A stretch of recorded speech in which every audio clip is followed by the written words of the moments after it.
Hello and welcome, I'm your Code Monkey. So here let's do a walkthrough of everything in the variables lecture. So basically I'm going to manually do everything that you should do after every single lecture. So we just saw the variables lecture, so let's open up over here the main window. Let's go inside the lecture list. In this case we were following the variables lecture, so let's go inside of that one. And let's do them one by one, so let's begin with the frequently asked questions. These usually provide some extra clarifications on the topic on the lecture. So in this case, starting off with the basics, so what exactly is a variable? A variable is a container for data, so think of it as a box, and inside that box you can place some kind of value. Then you can write code that uses a variable instead of a value, and by doing so, when the code executes, it will go inside that variable, grab the current stored value, and continue running the logic using that value. This also means you can have different behavior depending on the value stored inside the variable. The simplest example is just a player object with some movement code. Instead of writing the movement speed directly, you can define a variable, and by modifying the value stored inside that variable, you modify how fast or slow the player moves. So yep, variables are basically just containers to contain some value. Next, why are data types important? So each variable needs to have a certain data type, and that data type defines what type of data we can store inside that variable. There are data types for storing numbers, and if you define a variable of that type, then you cannot store a string of text inside that variable. You always need to use the correct data type for whatever data you're trying to store, and the next lecture covers data types in detail. So yep, every variable needs to have a certain data type, and based on what type you choose, that defines what type of data you can store within that variable. Next, what is a good name for a variable? This is a great question. So a good name is something that describes exactly what that variable represents. Ideally, just by reading the variable name, you should be able to understand what it represents and how it might be used. For example, a move speed variable, this is a good variable name. It clearly communicates that this is a variable that is used as some kind of movement speed. Whereas a bad name would be x. Just by reading it, you have no idea what it represents. Unless, of course, you're making some kind of math equation and x really is the correct name for that element. So you should avoid abbreviations and acronyms. Those might be perfectly clear to one person and very confusing to someone else. There is a very important lecture later on in the course all about naming rules and how to choose good names. Next question, what happens if I write int with capital I instead of int? And the answer is you get an error because there is no such type named int with a capital I. So always remember that code is case sensitive. The compiler does not know English, so as far as the compiler is concerned, int with uppercase and int lowercase, these are two completely separate types with no relation between them. Whenever you get an error, the first thing you should check is if you're writing the code absolutely perfectly. Pay very close attention to capitalization. This is something that a lot of beginners mistake. And yep, this is something that I will continue repeating many times throughout this course. Code is case sensitive. I see many beginners make this mistake on the many comments that I receive, so I'm repeating it non-stop because I want to make sure that you don't make the same mistake. Next question, what is console.writeLine? So this is a function that writes to the C# console. The console, this is actually a class, and writeLine is a function within that class. But like it says here, don't worry about functions and classes right now, those are only explained in detail in future lectures. For now, just know that it prints something to the console, and the alternative in Unity is this, it is a simple debug.log. Basically, if you're working in a console app, use console.writeLine, and if you're writing some code inside a Unity script, for that the related one is debug.log, and in doing so, it will print some kind of message down here on the console. Next question, what are the various ways to increment a variable? And yep, all of these lines of code are doing the exact same thing, incrementing a variable by 1.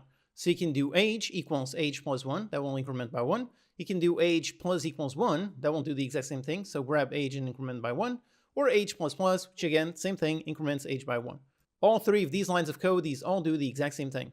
Like it says here, these are just shorthands. The last one is especially useful when working with loops, which we're going to learn in a future lecture. Next and final frequently asked question, what if I define a variable but don't give it a value? If you don't give it a value, then the variable is uninitialized and cannot be used until you give it a value. So if you do something like this, you get an error. So defining int age, and then trying to do a console.writeLine using age, if you do this, you get an error because it says that the variable age is uninitialized. Although later on in the course, we are going to cover classes and class variables, and if you don't define a value for those, it will default to a 0 value. So the 0 value, that means something like 0 for an int field, means false for a bool field, or null for a string field. Again, classes are covered in detail in a future lecture. Alright, so yep, those are all the frequently asked questions. As you can see, they contain a bit more detail, a bit more specifics on what was covered in the lecture. Going back in the main window, we can see we have completed all 7 frequently asked questions. Now let's go through all the quizzes. Starting off with the first one right here, what is the primary purpose of a variable in C#? So is it to name a function, to store data, to execute commands, or to create new data types? Hopefully, if you fully paid attention to the contents of the lecture, you should be able to answer all of these quizzes correctly. So in this case, the primary purpose of a variable in C#, the primary purpose is to store data. And yep, that is indeed correct. Here is the answer with some more details. Variables are containers for data. You define the variable and then put inside whatever value you want based on the data type. Then you can write code that uses that variable in some way, and when that code executes, it goes inside the variable container, grabs the value that is stored inside it, and uses that value to continue running the code. Next question, which of the following is a correct way to declare an integer variable? So is it integer age equals 35, is it int age, int with uppercase I, or all uppercase int? Again, yet another example of how important case sensitivity is. For example, if you were to incorrectly choose, let's say this one with capital I, nope, this one is not correct, the correct one is that, all lowercase. Answer, always be very careful with how code is case sensitive. Int and uppercase int might look similar, but they are two completely different things. The biggest mistake that beginners make is writing code carelessly and then have no idea why it isn't working. So always pay very, very close attention to capitalization, write the code exactly as it should be. Next quiz, how can you modify the value of a variable? Is it by assigning a new value to the variable, by using the modify keyword, or by redeclaring the variable with a new value?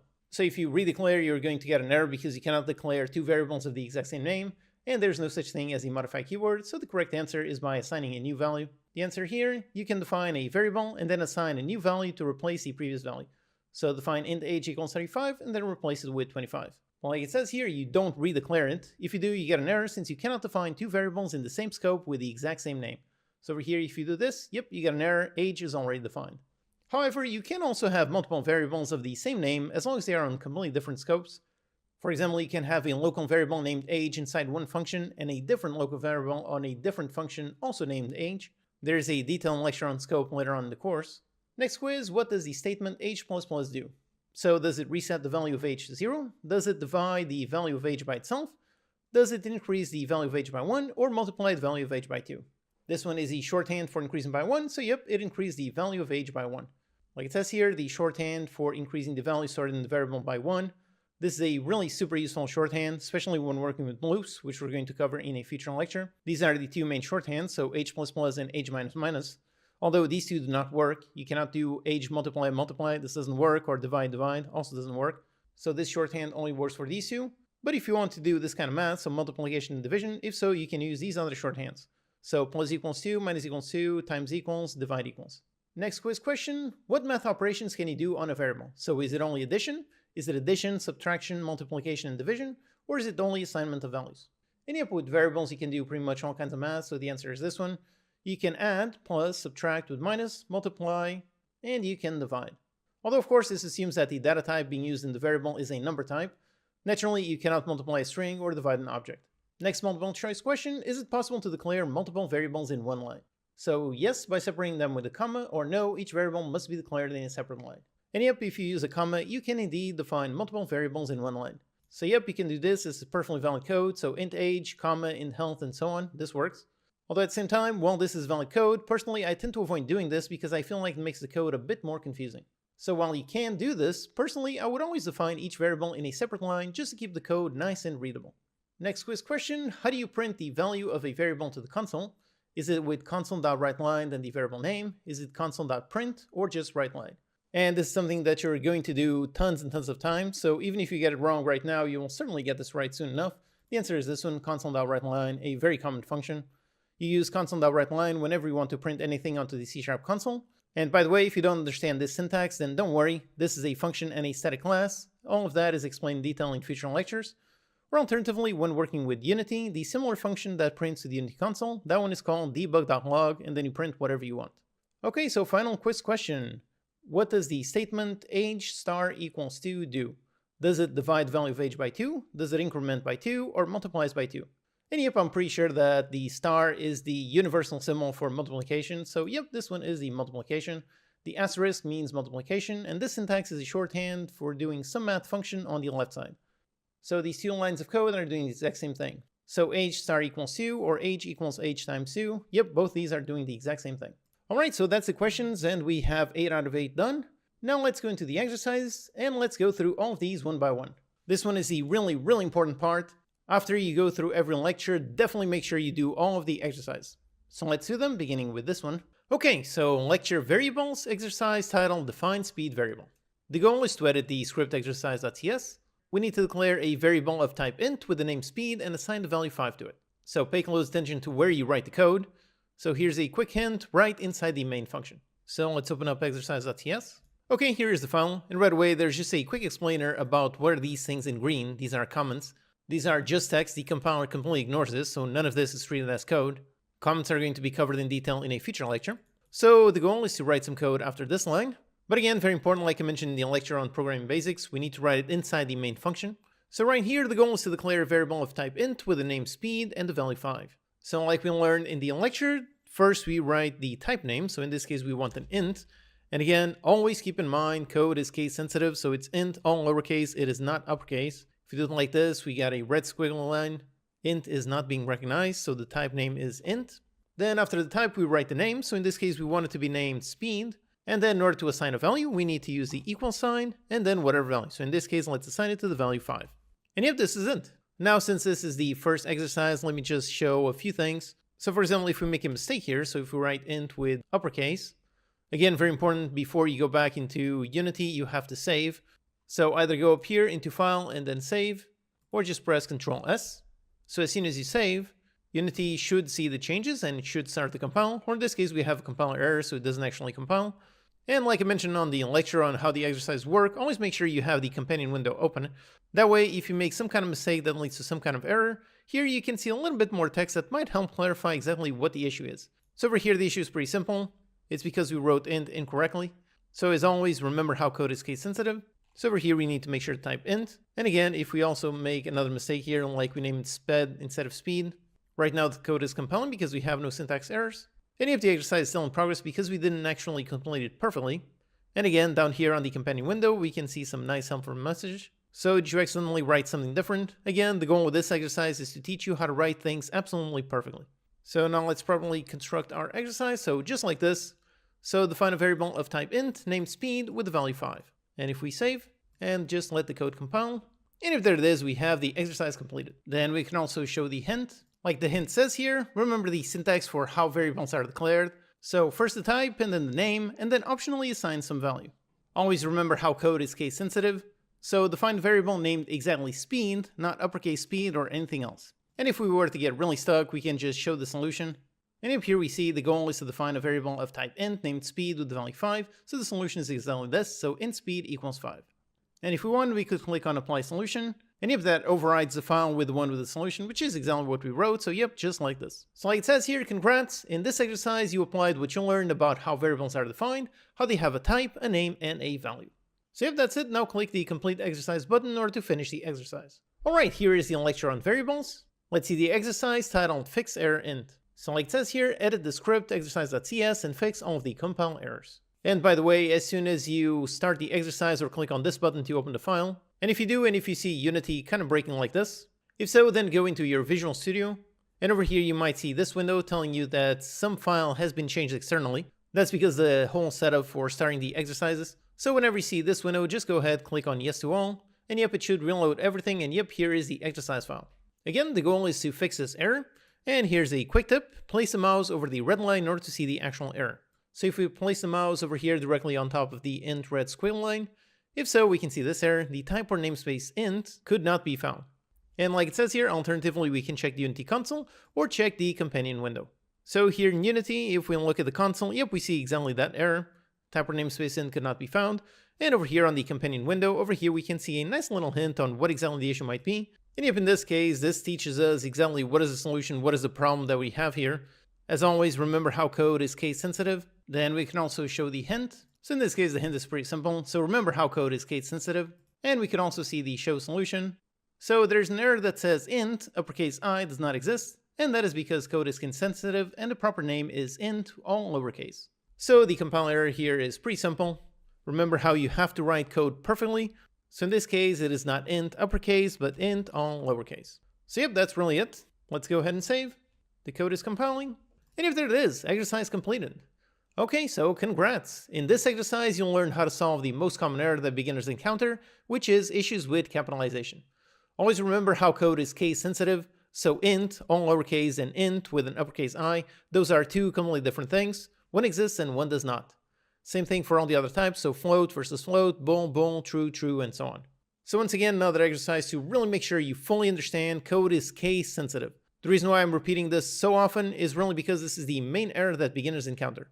Okay, so we can now complete the exercise. Alright, so lecture on variables. Here is the exercise, change unit speed. So the goal with this one is to modify the speed variable to make the player reach the target in time. This exercise has a Unity scene. It should be unloaded automatically, so click on Play in Unity to test your code. And just a quick tip, just in case the scene doesn't load automatically, it should do that, but in case it doesn't, just go into your project files, and if you scroll down, you go into whatever lecture you're currently on. So currently we're on the variables lecture. And over here, if we go inside the exercise folder, we should be able to see all the files for this exercise. So over here, we have the exercise scene, and yep, it is this one.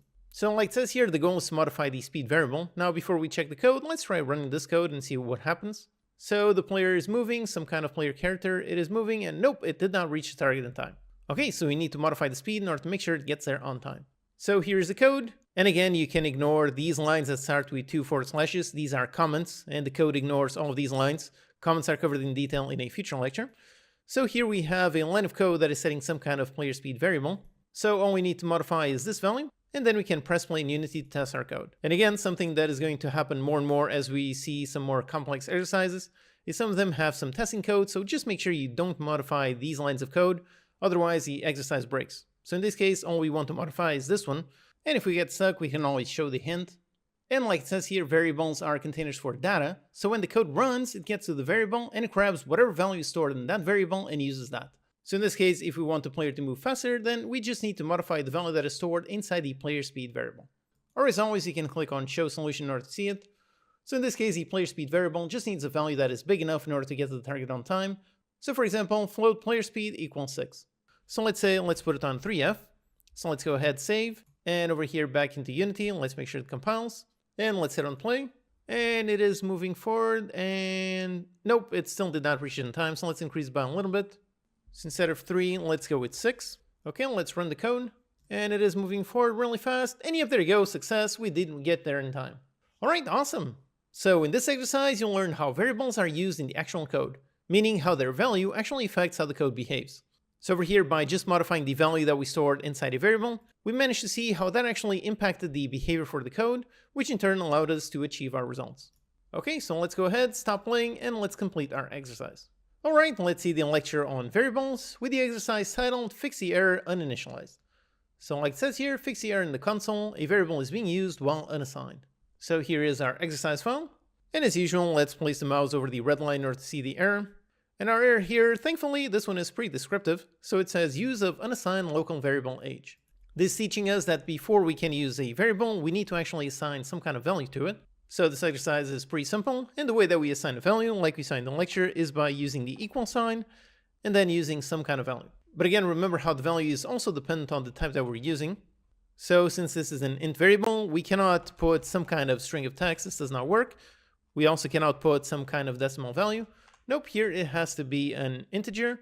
So let's put just a whole number. And yep, just like this, and we no longer have any errors. The variable is correctly being assigned with some kind of value, so then we can indeed use it. So let's save our code and see, and let it compile. And if there it is, our exercise has been completed. So good job, here you'll learn another common error, using variables before assigning a value to them.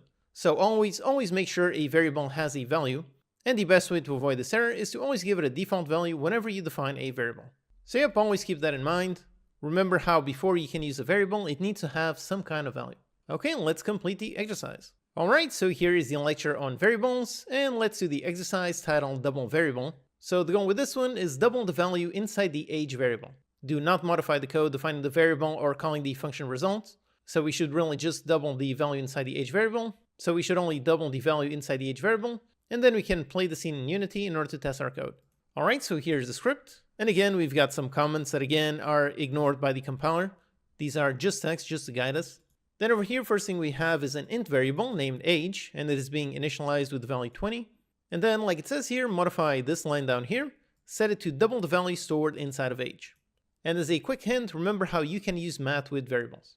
Now, one obvious thing is you can just do math within your own head.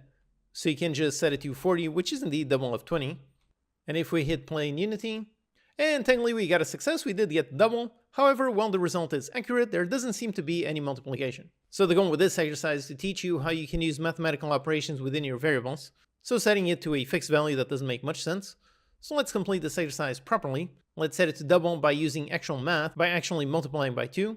So over here, instead of the direct value, We can use math, so we can take our age variable, so that is the one that we defined up here, so it is currently with the value 20.